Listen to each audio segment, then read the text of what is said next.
बातमीपत्रामध्ये आपल्या सगळ्यांचं स्वागत आहे। भारत आणि पाकिस्तान या दोन राष्ट्रांमधला तणाव वाढतोय आणि त्यानुसार केंद्रीय स्तरावर सुद्धा आता घडामोडींना वेग आलेला आहे। राजधानी दिल्लीत बैठकांचं सत्र सुरू झालेलं आहे। पंतप्रधान मोदींच्या निवासस्थानी संरक्षण सचिव राजेश कुमार सिंग यांनी भेट घेतलेली आहे आणि म्हणून आता युद्धाचे ढग गडद झालेत। काहीतरी मोठं घडण्याची शक्यता वर्तवली जाते। युद्धाचं काउंटडाऊन सुरू झालंय अशी शक्यता आता वर्तवली जाते। मोदींच्या निवासस्थानी बैठकांना वेग आलेला आहे।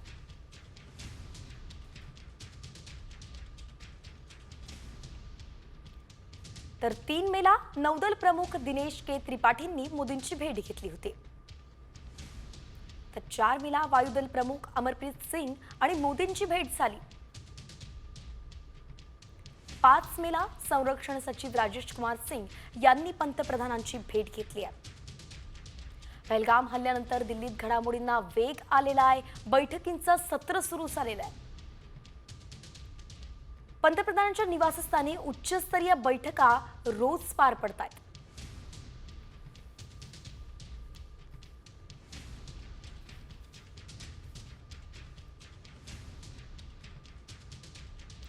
आणि सगळ्यात मोठी बातमी आपण पाहतोय जम्मू काश्मीर मधून। पहलगाम इथे झालेल्या दहशतवादी हल्ल्याच्या तपासातून एक अत्यंत धक्कादायक माहिती समोर आली आहे। हल्ल्यात सहभागी असलेल्या दहशतवाद्यांना सैन्य प्रशिक्षण देऊनच पाकिस्तानने पाठवलं होतं अशी ही माहिती आहे। साम टीव्हीला सूत्रांनी माहिती दिली आहे। पाकिस्तानी लष्कराच्या काही माजी कमांडर्सनी दहशतवाद्यांना विशेष प्रशिक्षण दिलं होतं। भारताचं अधिकाधिक नुकसान करा असा त्यांचा हेतू होता आणि हेच त्यांना सांगून पाठवण्यात आलं होतं। जेलमधील लष्कर ए तोयबाच्या दहशतवाद्यांनी ही माहिती दिलेली आहे। तर नेमकं दहशतवाद्यांबाबत काय माहिती समोर आली आहे सविस्तरपणे पाहूयात। पहलगाम हल्ल्यात सहभागी असलेल्या दहशतवाद्यांना सैन्याचं प्रशिक्षण देण्यात आलं होतं अशी महत्त्वाची माहिती सूत्रांनी दिली आहे। पाक लष्कराच्या माजी अधिकाऱ्यांकडून हे ट्रेनिंग देण्यात आलं होतं। पाकिस्तानच्या अधिकाऱ्यांनी लष्करी डावपेच आणि तंत्रज्ञान सुद्धा दहशतवाद्यांना शिकवलं। काश्मीरमध्ये अस्थिरता निर्माण करा आणि अधिकाधिक नुकसान करा असं त्यांना सांगण्यात आलं होतं। जेलमधील लष्कर ए तोयबाच्या दहशतवाद्यांनी ही माहिती दिलेली आहे।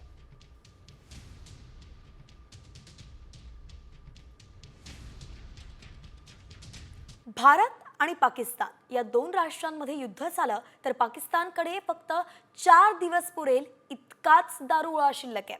याचं मुख्य कारण म्हणजे पाकिस्तानकडून युक्रेनला मोठ्या प्रमाणात शस्त्र पुरवण्यात आली आहेत। पाकिस्तानचा आधुनिक तोफखाना जो आहे त्यात पुरेसा दारुगोळा आता शिल्लक नाही आहे। आपत्कालीन फायद्यासाठी पाकिस्ताननं स्वतःसाठी एक धोरणात्मक समस्या निर्माण केली आहे।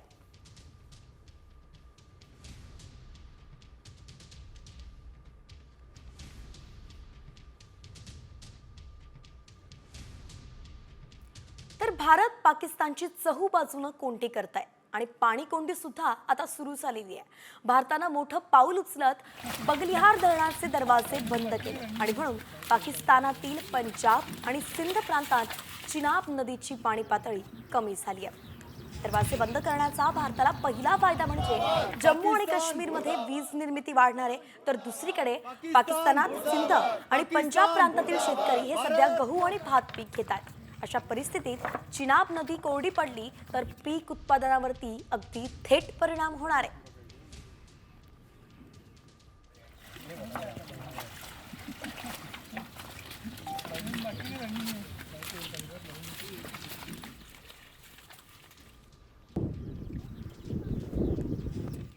तर पाकिस्तानला पुरती धडकी भरलेली आहे आणि म्हणून त्यांच्याकडनं आता पोकळ धमक्या सुरू झालेल्या आहे।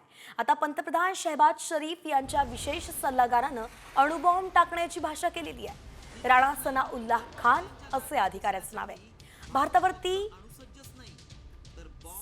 भारतावरती आम्ही अणुबॉम्ब टाकला तर सारं काही नष्ट होईल, जगाला सुद्धा त्याचे परिणाम भोगावे लागतील असं ते म्हणतात। तर राणा सनाउल्लाह खान यांनी काय धमकी दिली आहे पाहूयात। पाकिस्तान भारतावरती अणुबॉम्ब टाकणार आहे। आम्ही अणुबॉम्ब टाकला तर सगळंच नष्ट होईल. अणुबॉम्ब टाकल्यास जगाला सुद्धा याचे मोठे परिणाम भोगावे लागतील. राणा सनाउल्लाह खान पाकिस्तानच्या पंतप्रधानांचा विशेष सल्लागार आहे आणि तोच बरळलाय.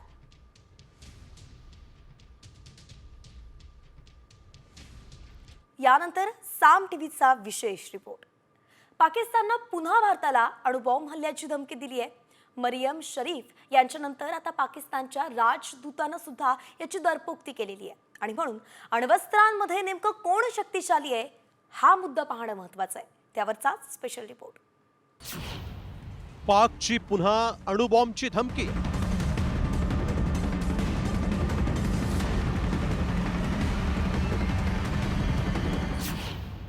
रशियातील पाकचा राजदूत बरळला.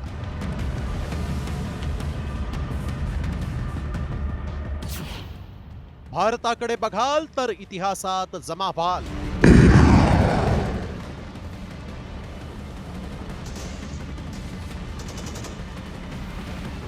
The full spectrum of power, both conventional and nuclear. And I'll stop there. पाहिलंत, नवाज शरीफांच्या लेकीनंतर आता पाकिस्तानचा रशियातील राजदूत मोहम्मद खालिद जमालीनं ही पोकळ धमकी दिली. सिंधू नदीचं पाणी अडवलं किंवा वळवलं तर थेट युद्ध पुकारू आणि अणुबॉम्बचा वापर करू अशी दरपोक्ती या जमालीनं दिली आहे. हा जमाली नेमकं काय म्हणतोय ते पुन्हा पहा. That 240 million people of Pakistan are mostly involved in agriculture. And this is the lifeline of Pakistan. Any attempt to usurp the water of the lower riparian or to stop it or to divert it would be an act of war against Pakistan and would be responded the full spectrum of power, both conventional and nuclear. And I'll stop there. पाकचा हा रशियात बसलेला राजदूत भारताला अण्वस्त्राची धमकी देतोय. काय तर म्हणे आम्ही पूर्ण ताकदीनं उत्तर देऊ आणि वेळ प्रसंगी अण्वस्त्रांचा वापर करू. परंतु या पाकिस्तान्यांचं डोकं गुडघ्यात असतं असं का म्हणतात, तर त्याचं उत्तर हेच आहे की हा पाकाड्या ज्या रशियात बसलाय त्याच रशियानं सगळ्यात आधी भारताला पाक विरोधातील लढाईला पूर्ण पाठिंबा दिलाय. पण मरियम नवाज नंतर हा राजदूत असे एक ना अनेक महत्वाच्या पदावर बसलेले नागरिक इतके भयभीत का झालेत, त्यासाठी देखील एक नजर टाकूया आपल्या सामर्थ्याकडे. अणुबॉम्ब सज्जतेबाबत भारत 6व्या स्थानावर तर पाकडे 7व्या क्रमांकावर. फेडरेशन ऑफ अमेरिकन सायंटिस्टच्या माहितीनुसार भारताकडे 180 पेक्षा जास्त अणुबॉम्ब तर पाकिस्तानकडे 170. भारताकडे उच्च क्षमतेचे 10 ते 20 हायड्रोजन बॉम्ब तर पाकिस्तानकडे 0. भारताकडे 50 ते 100 वॉरशेड निर्माण करण्याची क्षमता तर पाकिस्तानकडे 50 ते 80 निर्माण करण्या इतकंच युरेनियम. इतका बलाढ्य आपला देश आणि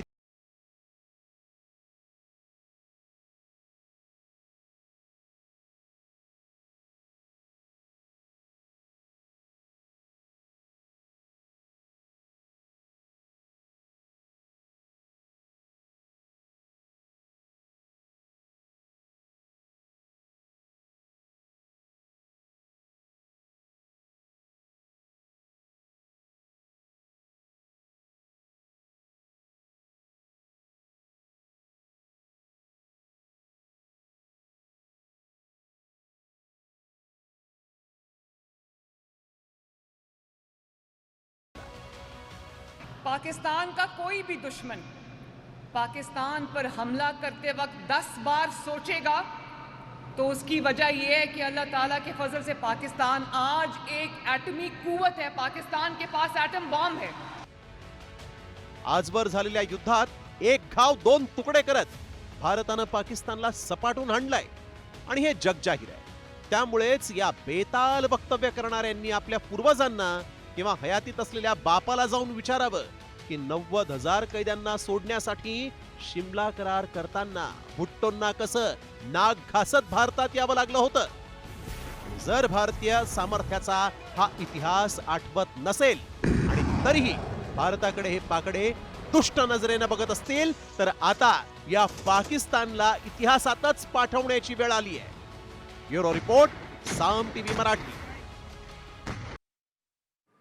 एकीकडे भारत पाकिस्तान यांच्यातला तणाव वाढतोय आणि म्हणून पाकिस्तान चिंतेत आहे, तर दुसरीकडे अजून एक चिंता पाकिस्तानला भेडसावतीये. बलूच लिबरेशन आर्मीनं पाकिस्तानची चिंता वाढवली आहे. बलुचिस्तानच्या कलात जिल्ह्याच्या मंगोचर शहर जे आहे ते बलूच आर्मीनं आपल्या ताब्यात घेतलंय. शिवाय BLA सशस्त्र पथकानं सरकारी इमारतींवरती सुद्धा नियंत्रण मिळवलंय आणि त्यात पाक सैनिकांना आणि अधिकाऱ्यांना ओलीस धरण्यात आलंय. बलूच लिबरेशन आर्मीनं पुन्हा एकदा पाकिस्तानी सैन्यावरती हल्ला केलाय. या आर्मीच्या हल्ल्यात जवळपास 22 सैनिकांना ठार मारण्यात आल्याचंही कळतंय.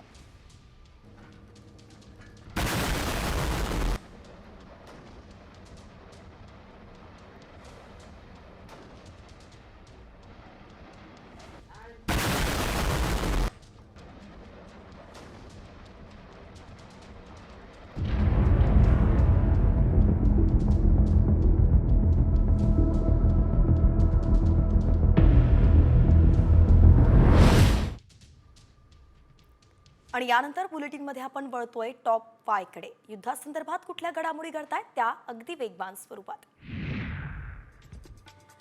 भारत आणि पाकिस्तानमध्ये तणाव वाढत असताना अन्न टंचाईच्या भीतीनं POK मधील नागरिक जे आहे ते घाबरले. संघर्ष वाढल्यास POKला होणाऱ्या अन्न पुरवठ्यात अडथळा निर्माण होऊ शकतो. अन्नाच्या किमती वाढू शकतात. म्हणून सावधगिरीचा उपाय म्हणून POK मधील अनेक लोक गहू साठवतात.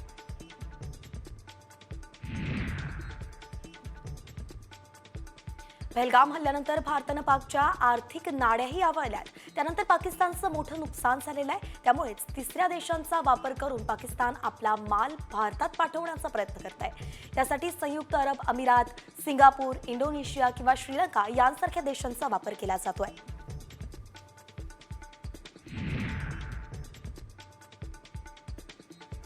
भारत आणि पाकिस्तानमधील तणावाच्या पार्श्वभूमीवरती संयुक्त राष्ट्र सुरक्षा परिषदेची आज बैठक होतीये आणि या बैठकीत पाकिस्तान आणि भारत यांच्यातील सध्याच्या परिस्थितीवरती चर्चा होणार आहे. भारताकडून पाकिस्तानी दहशतवादाचे पुरावे सादर केले जाण्याची शक्यता आहे.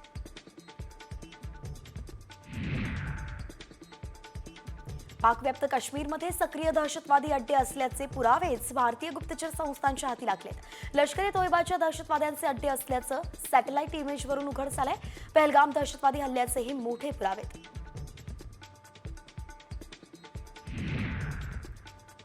जम्मू काश्मीरच्या पूंछ जिल्ह्यात सुरक्षा दलांनी दहशतवाद्यांचा एक मोठा कट उधळून लावलाय. सुरनकोट भागात लष्कर आणि जम्मू काश्मीर पोलिसांनी ही कारवाई केली आहे. या कारवाईमुळे घातपात घडवण्याचा दहशतवाद्यांचा प्रयत्न निष्फळ ठरलाय आणि या ठिकाणाहून मोठ्या प्रमाणात स्फोटकं आणि इतर आक्षेपार्ह साहित्य जप्त करण्यात आलंय. जम्मू आणि काश्मीरमधील कारागृहांवरती मोठा दहशतवादी हल्ला होण्याची शक्यता आहे. विशेषतः जम्मू इथलं सेंट्रल जेल आणि कोट भलवाल जेल या दहशतवाद्यांच्या निशाण्यावरती असल्याचं कळत आहे. या जेलमध्ये अनेक हाय प्रोफाईल दहशतवादी आणि फुटीरतावादी नेते कैद आहेत. त्यांना सोडवण्यासाठी किंवा गोंधळ निर्माण करण्यासाठी हल्ल्याचा कट रचला जाण्याची शक्यता आहे.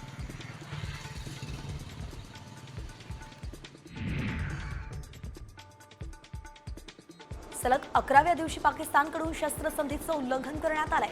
काल रात्री नियंत्रण रेषेवरती पाकिस्तानी लष्कराच्या चौक्यांवरून गोळीबार करण्यात आला. भारतीय लष्करानंही या गोळीबाराला जशास तसं उत्तर दिलं.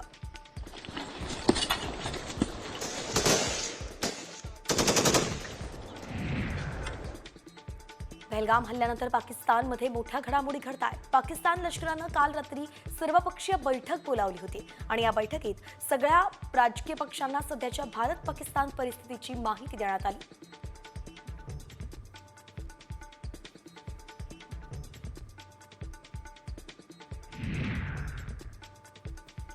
पाकिस्ताननं सुरक्षा परिषदेचे आपत्कालीन अधिवेशन बोलावण्याची मागणी केलेली आहे. पाकिस्तान संयुक्त राष्ट्रांकडून संरक्षण मागणार आहे. पाकिस्तानला भारताच्या लष्करी कारवाईची भीती वाटते आणि म्हणून पाकिस्ताननं आपले राजनैतिक प्रयत्न तीव्र केलेत.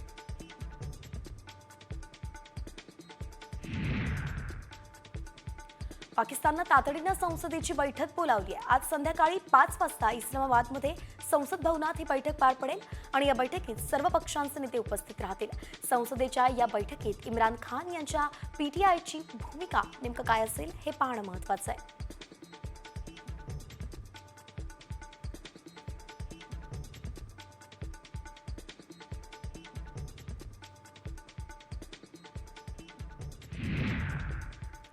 आणि याची सगळ्यात मोठी बातमी आपण पाहतोय. राज्यातील 12वी परीक्षेचा निकाल 91.88% लागलेला आहे. दरवर्षीप्रमाणे यंदा सुद्धा कोकण विभाग निकालात अव्वल ठरलाय, तर सर्वात कमी निकाल हा लातूर विभागाचा लागलाय. महत्त्वाचं म्हणजे निकालात यंदा सुद्धा मुलींनीच बाजी मारलेली आहे. गेल्या वर्षीपेक्षा निकालाचा टक्का मात्र घसरलेला आहे. तर उद्यापासून महाविद्यालयांमध्ये गुणपत्रिका दिली जाणार आहे. कुठल्या विभागाचा किती निकाल लागलाय पाहूयात. तर कोकण विभागात आपण पाहतोय 96.74% निकाल लागलाय. कोल्हापुरात 93.64 तर मुंबईत 92.93% इतका निकाल लागलाय. छत्रपती संभाजीनगरमध्ये 92.24%, अमरावतीत 91.43% तर पुण्यात 91.32% इतका निकाल लागलाय. नाशिकमध्ये 91.31% आणि नागपुरात सुद्धा असाच काहीसा निकाल पाहायला मिळतोय. ही दृश्य आपण पाहतोय, एक्सक्लुसिव्ह दृश्य साम टीव्हीवरती आपण पाहतोय. 12वीचा निकाल जाहीर झालाय. कोकण विभाग अव्वल ठरलाय. त्यानंतर मुलींनीच बाजी मारली, तर आता उत्साह साजरा होतोय.